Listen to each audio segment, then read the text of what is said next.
6 avril 2024, célébration du combat de Simon Kimbangu en journée chômée payée. Les travaux préparatoires de cette fête viennent d'être lancés par le gouvernement et l'église kimbanguiste. Et puis à l'international, la baisse d'entrée d'investissements directs étrangers en Afrique du Sud, c'est la Banque centrale de ce pays qui l'annonce au 4e trimestre de l'année 2023. Cette baisse s'est élevée à 856 millions de dollars américains.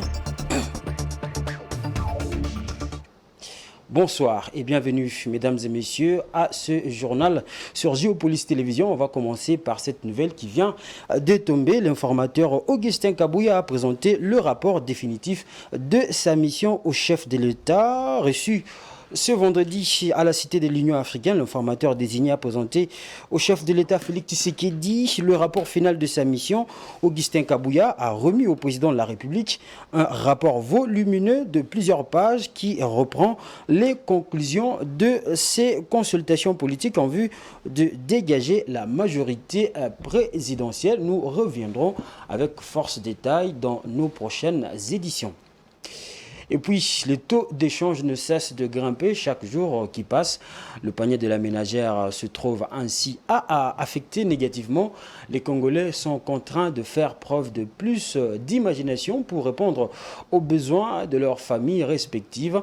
Suivez ce reportage des Francine Moukeba, Giscard Tamba et Patience Lokeke dans les rues de Kinshasa. À Kinshasa, joindre le deux bouts du mois pour de nombreuses familles est devenu un casse-tête.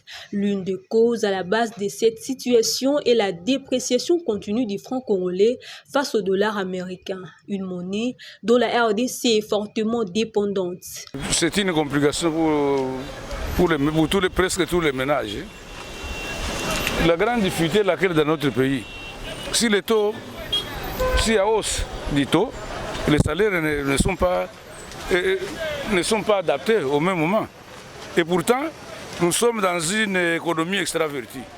Qui dit économie extravertie, donc, nous dépendons en grande partie des choses qui viennent de l'étranger. Pour s'en sortir, les Congolais sont tous devenus vendeurs, selon cet homme. C'est l'informel. Et si vous avez quelque chose, et ça vous permet d'acheter un petit peu, ce qui reste, vous demandez à madame ou aux enfants, vous commencez à vendre. C'est pourquoi dans le riz, vous voyez tout le monde va. La réduction du train de vie des gouvernants et la dédollarisation de l'économie congolaise constitueraient, selon lui, un début de solution pour alléger les Congolais sur cette question. Les dollars, les devises devaient rester à la banque. La population ne devait pas manipuler le dollar. Deuxièmement, les traits de vie des gouvernants. Ici au Congo, il n'y a pas la classe moyenne. Il y a des gens qui sont extrêmement pauvres et les gens qui sont extrêmement riches. Il faut rappeler que depuis un temps, l'actuel gouvernement s'est saisi de la question de la dédollarisation de l'économie congolaise. Cependant, les effets de mesures prises se font encore attendre. Les autorités de la RDC planchent sur la dédollarisation avec des transactions en monnaie nationale dans le commerce. Comment arriver à cette fin de faire renaître la confiance de la population en notre monnaie, les francs congolais, pour enfin arrêter sa dépréciation vertigineuse? Suivez l'avis d'un expert, Nico Meonga, professeur des universités, spécialiste en économie. Bon.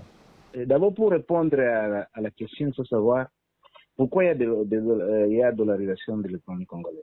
Il y a dollarisation, c'est parce que dans tous les pays du monde, face à des pressions inflationnistes, les gens, les consommateurs, les ménages préfèrent les valeurs refuges, c'est-à-dire les valeurs qui permettent de garder leur pouvoir d'achat. Or, pour les cas d'espèce, la valeur refuge ici, c'est le dollar. Donc, entre les francs congolais et les dollars, les gens préfèrent garder leurs richesses en dollars. Si nous voulons dédollariser, commençons par produire. Quand on a produit suffisamment, on doit affermir notre monnaie. Et la monnaie, quand elle sera affermie, elle va inspirer confiance. Parce que la monnaie, c'est un papier comme tout autre papier. Mais c'est différent que ce papier-là inspire confiance. Et une autre décision, c'est encore une fois de plus. L'indiscipline budgétaire caractérise notre pays. on nous dit que nous allons consommer, dépenser sur base caisse. Maintenant, dépensons ce que nous avons réellement mobilisé par la fiscalité, par les régies financières. Mais qu'est-ce qui se passe? Nous dépensons plus que nous avons en caisse. L'indiscipline budgétaire, oui. Alors, vous savez, chaque fois qu'il y a réduction des comptes, nous avons au moins 4 ou 5 secteurs qui sont gourmands et qui se caractérisent par le dépassement budgétaire. La présidence, la primature, les ministères budget et le Parlement. Ces gens-là, quand on leur donne les moyens qu'ils sont censés dépenser, mais ils vont toujours au-delà. C'est ce qu'on appelle dépassement budgétaire. Et ils vivent au-dessus de leurs moyens. Et ça crée, c'est à quoi nous assistons. Donc, en un mot, la monnaie, c'est le symbole de la production.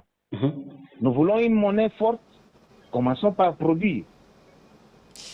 Autre chose dans ce journal, le gouvernement de la République et l'église kimbanguiste ont lancé les préparatifs de la célébration de la date du 6 avril en hommage au combat du prophète Simon Kimbangu. Une célébration qui s'annonce grandiose. Peter Kiazadi, qui pilote les travaux, a été reçu au centre kimbanguiste par le chef spirituel dans une belle ambiance. Je vous propose de suivre le VPM qui explique le sens de cette fête désormais célébrée comme journée chômée et payée à travers toute la République démocratique du Congo.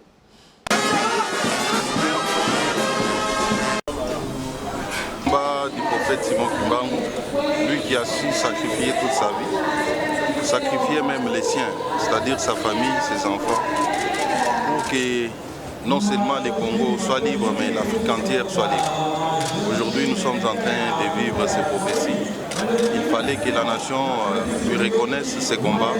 C'est comme ça que les chefs de l'État avaient pris cette mesure et déclaré la journée du 6 avril, journée chômée et payée, juste en mémoire et en reconnaissance du combat de Papa Simon Kimbangu. C'est un appel à la prise de conscience d'un chacun, d'abord les Congolais, l'Africain.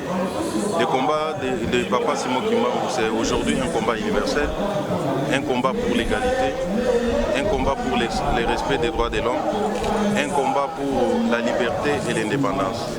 C'est comme ça que le gouvernement de la République démocratique du Congo devait prendre cette mesure justement pour donner du temps afin que l'humanité entière sache ou découvre ce qu'a été le combat de Papa Simon Kimbangu.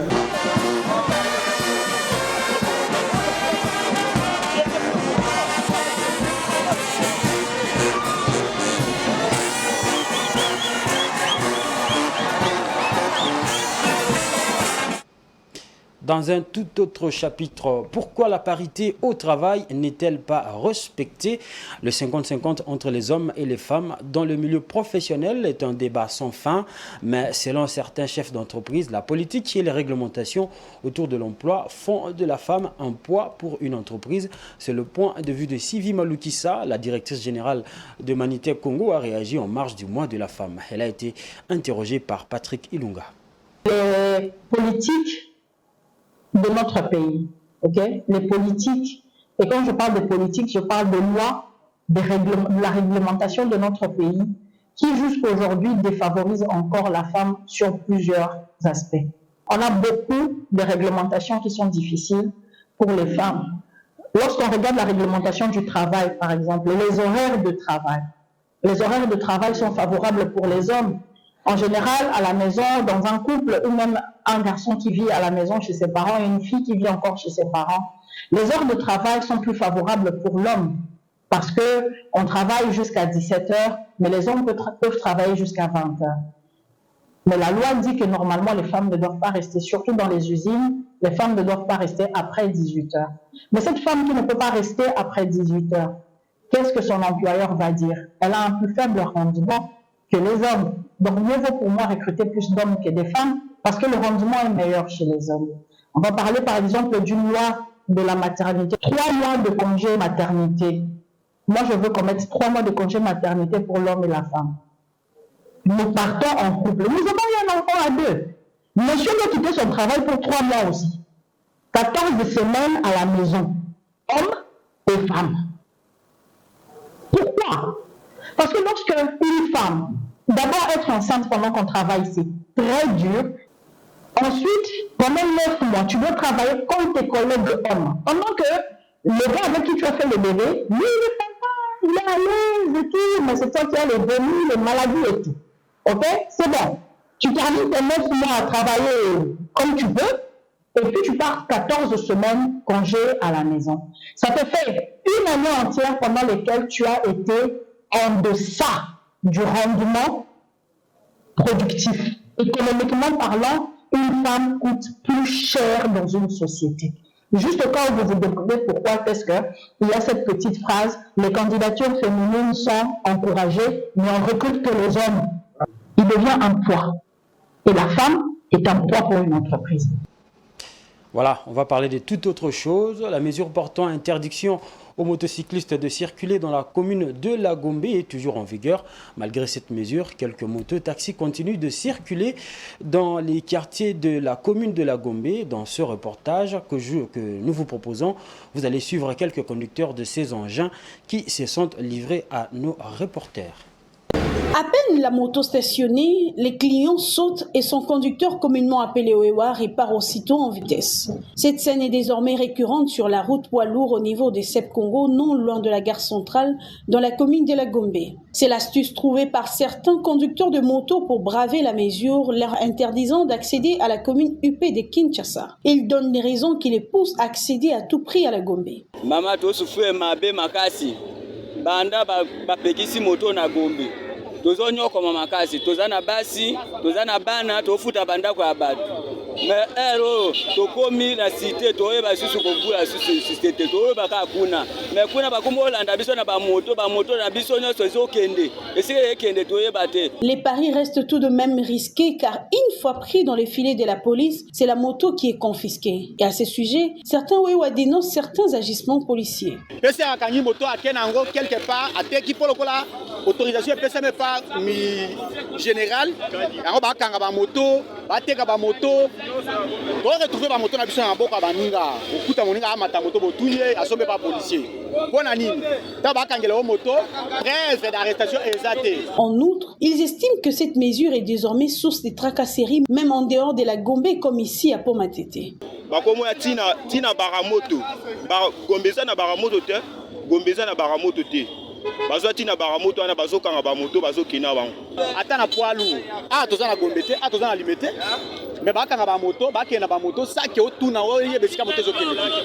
De leur côté, les usagers de la route se plaignent de la difficulté de se mouvoir assez aisément dans une mégapole comme Kinshasa avec une population estimée à plus de 16 millions d'habitants due au coût de transport de plus en plus exorbitant suite à de nombreux problèmes y compris la tracasserie routière, la tracasserie policière envers le Wewa. Réaction là par rapport au tout na batu ba biso tutoza awana are tozo souffrir compte tenu à interdiction. Le problème avec l'interdiction est qu'il faut aller bien, mais il fallait besoin de précaution de la population. Parce que l'interdiction, la population a empathie dans l'interdiction. Besoin de précaution, de mesures, de bisanger. Les gens qui ont commerce, comme dépasser 4 000. Tant que sous 5 000, 6 000 et puis transport en Europe est exact. En tout cas, il y a autant de la biso pour que souffrance soit là et à l'imp atténuée. Il faut rappeler que cette mesure portant interdiction aux motocyclistes d'accéder à la commune de La Gombe a été prise après les manifestations anti-Occident dénonçant les silences de la communauté internationale sur la guerre de l'Est de la République démocratique du Congo. On va quitter Kinshasa pour aller en province. L'Organisation internationale pour les migrations, OIM en sigle, a doté de 8 motos la division provinciale de la santé de l'Ituri. Question de permettre aux acteurs de ce secteur d'assurer une couverture maximale lors des différentes campagnes de vaccination. Un geste qui n'est pas le moindre selon les bénéficiaires. Le détail avec la presse de l'Ituri. La division provinciale de la santé en Ituri dotée de 8 motos de marque Boxer. C'est une dotation de l'Organisation internationale de migration OIM en sigle.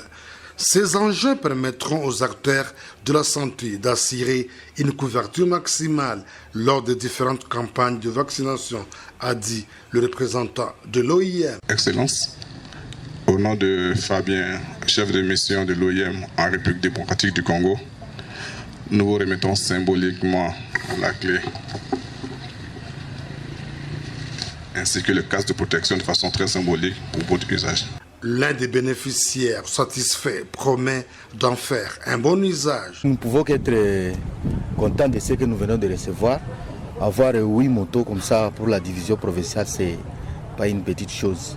Mais nous sommes beaucoup plus contents parce que ça va nous aider dans nos activités, particulièrement la supervision.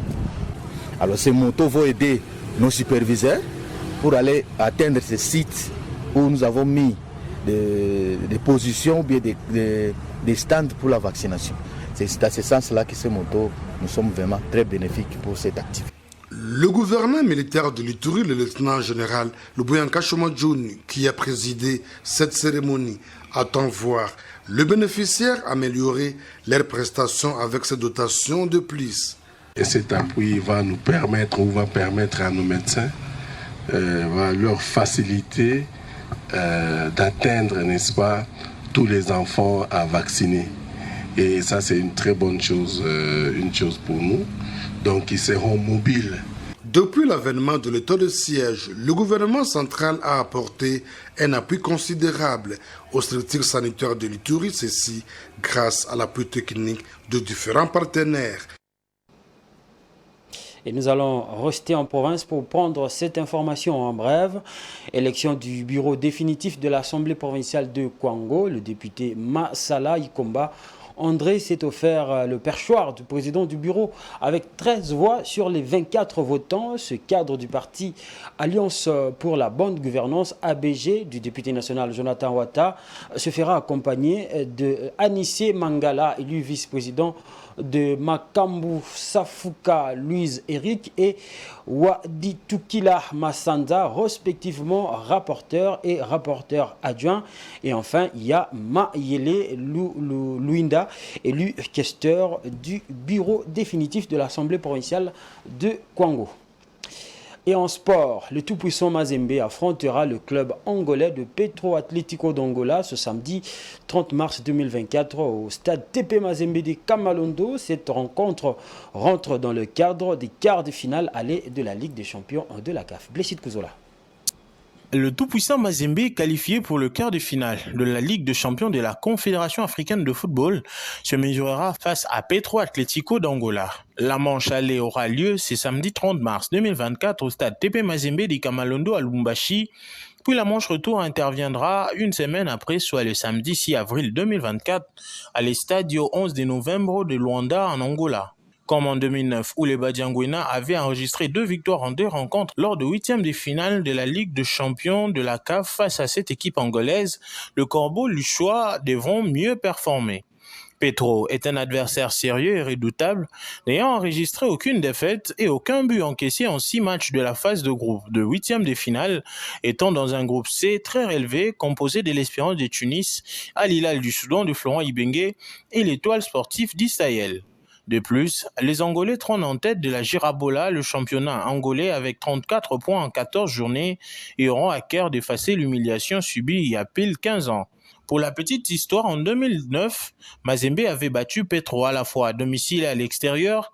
D'abord 2-1 à Luanda avec 2 buts signés Alain Kalutuka Dioko et Trésor Putumabi, puis à Lubumbashi au stade Kibasa Maliba, situé dans la commune de la Kenya, où les Badiangwena se sont imposés tranquillement par 3-0 grâce à des réalisations signées Patou Kabangu et Trésor Mputu qui a inscrit un doublé.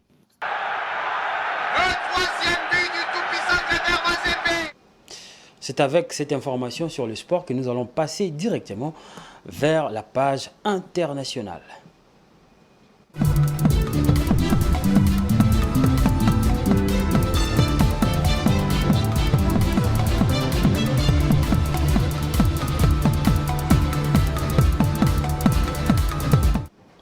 L'économie sud-soudanaise, fortement dépendante de la production pétrolière et de l'agriculture, est vulnérable au choc climatique, pétrolier et au conflit. 13 ans après son indépendance, le pays peine à nourrir les plus de 10 millions de personnes qui composent sa population vivant de l'aide humanitaire. Pour rompre avec cette dépendance, le gouvernement envisage d'assouplir la législation relative aux investissements directs étrangers. Suivez. Au Soudan du Sud, les autorités envisagent de réduire la dépendance du pays aux exportations de pétrole, estimée à 90% de ses revenus, en promouvant de nouvelles initiatives pour attirer davantage d'investissements étrangers. En effet, bien que le rapport sur l'investissement dans le monde 2022 de la CNUSED ne fournisse pas de données sur le Soudan du Sud, selon l'édition 2021, les entrées d'IDE dans le pays sont passées d'une valeur négative de 232 millions de dollars en 2019 à 18 millions de dollars en 2021. C'est dans ce cadre que le gouvernement a mis sur pied en décembre 2023 la stratégie nationale d'exportation et d'investissement dans le cadre de la mise en œuvre de la ZLECAf 2023-2027 qui devrait entrer en vigueur à compter du mois de juin 2024. Le gouvernement du Soudan du Sud continue de définir le cadre légal, les lignes directrices, les politiques et les systèmes de gestion nécessaires pour créer un environnement propice à l'éclosion d'entreprises qui participent à la construction de la nation. En lançant des réformes politiques et des initiatives vitales en matière d'infrastructure, le gouvernement du Soudan du Sud veut aussi réduire sa dépendance à l'aide extérieure et promouvoir davantage les échanges commerciaux avec d'autres pays africains. Pour l'heure, l'Ouganda figure parmi les principaux pays qui investissent au Soudan du Sud après la Chine et l'Inde dans le secteur du pétrole. Garantir un secteur financier solide est essentiel pour soutenir l'offre d'investissement local et la croissance économique. Stanbic Bank a investi dans des différents secteurs pour fournir des solutions comme jamais auparavant. Selon des données de la Banque africaine de développement, le PIB du Soudan du Sud devrait remonter à 4,6% sur l'exercice 2023-2024 sous l'effet de l'augmentation de la production nationale de pétrole et de la hausse des prix mondiaux du pétrole. Les entrées d'investissement direct étrangers en Afrique du Sud baissent à 856,67 millions de dollars américains au quatrième trimestre de l'année 2023, selon la Banque centrale du pays d'Afrique australe. Par ailleurs, la Banque de réserve sud-africaine indique que les investissements en actions des sociétés étrangères dans les entreprises nationales ont ralenti pour l'ensemble de l'année 2023. Dans un contexte global de faible niveau d'investissement et d'incertitude économique, les opérations internationales de financement de projets ciblant l'Afrique du Sud ont enregistré un montant inférieur à 16,2 milliards de rand, soit 856,67 millions de dollars au quatrième trimestre 2023, contre 26 milliards de rand au troisième trimestre selon les données de la Banque centrale. Pour le compte de l'année 2023, le pays d'Afrique australe a capté environ 5 milliards de dollars de flux d'investissement direct étranger IDE. La baisse des investissements directs à l'étranger en Afrique du Sud s'explique par des facteurs exogènes. C'est surtout la situation économique globale mondiale. On sort quand même d'une épidémie de Covid avec des croissances qui sont pour la plupart en berne. Donc je pense que c'est ce qui explique plus globalement le fait qu'il y ait moins d'investissements et que les investisseurs n'osent pas prendre de risques pour investir et déplacer leurs capitaux dans des pays comme l'Afrique du Sud en ce moment. Mais je pense que des solutions peuvent être trouvées. Selon les analystes, l'Afrique du Sud doit relever plusieurs défis qui pourraient dissuader les IDE. Il s'agit notamment de la corruption, des conflits de travail. Également, les coupures d'électricité persistantes posent un défi majeur à l'investissement en Afrique du Sud. Si j'avais des recommandations à faire au gouvernement sud-africain, c'est vraiment continuer à jouer sur la fiscalité afin d'avoir une fiscalité attractive, mais aussi c'est créer un cadre idéal afin que les investisseurs qui viennent puissent s'installer de manière rapide et tout en sécurité aussi. Vraiment créer ces conditions qui sont édictées notamment dans le rapport de la Banque mondiale sur le climat des affaires. Vraiment veiller à ce que tous les indicateurs soient au vert, ce qui est indispensable pour créer non seulement des emplois en Afrique du Sud, mais aussi permettre justement à l'Afrique du Sud d'avoir une croissance intéressante. À noter que les flux des investissements directs étrangers vers le continent africain ont connu une légère baisse de 1% en 2023, notons près de la conférence des Nations Unies sur le commerce et le développement, enregistrant un montant de 48 milliards de dollars. Et c'est sur cette note que nous mettons un terme à ce journal, mais avant de nous quitter, je vous rappelle les différents titres.